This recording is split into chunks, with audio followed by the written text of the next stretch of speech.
It's an interesting time, I think, for a lot of these different technologies, and we've talked about a few beyond blockchain, things like artificial intelligence, where the technology has outpaced the regulation.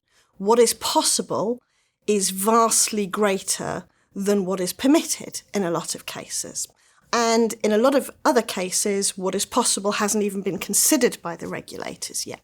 So certainly from the blockchain space, one of the areas that has had a lot of focus is digital currencies. They're very commonly referred to as cryptocurrencies. Digital currency is a sort of broader term that I think better encapsulates the business uses to which they can be put. But certainly what you have seen is a lot of regulators, both global and national, look at the potential uses for cryptocurrencies. Like all technologies, they can be used for good things, they can be used for bad things. Some particular systems have been associated with money laundering, with criminal usage, and that's obviously something that is not attractive, both for its own sake, but also to allow these technologies to develop and mature and deliver the benefits that they can on both a global and a national basis. So there have been a couple of developments, some very recent. So we've certainly seen countries like the US take a lead on how regulation of cryptocurrencies should take place within the United States framework. What we're seeing now is more of a global focus. So the Financial Action Task Force, which is the global regulator of financial services in connection with money laundering, had a meeting in Paris in October 2018. And it has come up with, for the first time, a set of requirements around including what they call virtual asset service providers within the global money laundering framework.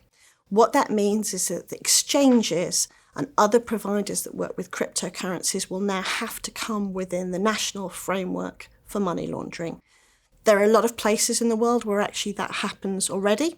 So in the EU, which is the area I work in mostly, the fifth money laundering directive brought exchanges within that already.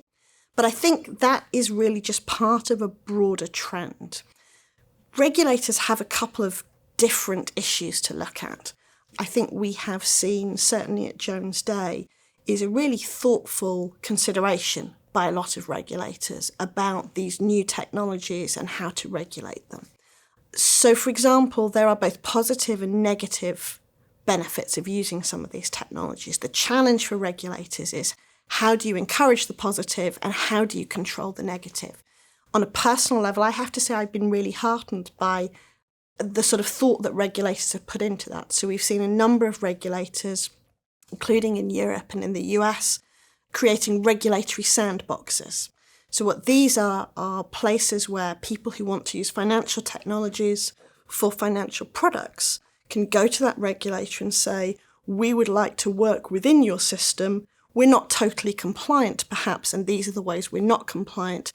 Can we work within your sandbox for a short period of time to prove to you that this is a technology use that you should find acceptable? We've seen that in the UK, we've seen it in Australia, we've seen it in the US as well. So I think what you're likely to see is an acceleration of that trend, regulators looking at ways to control the bad actors whilst encouraging the positive actors, but also, more importantly, being increasingly willing to make clear when activities, particularly business activities, actually fall outside the scope of regulation.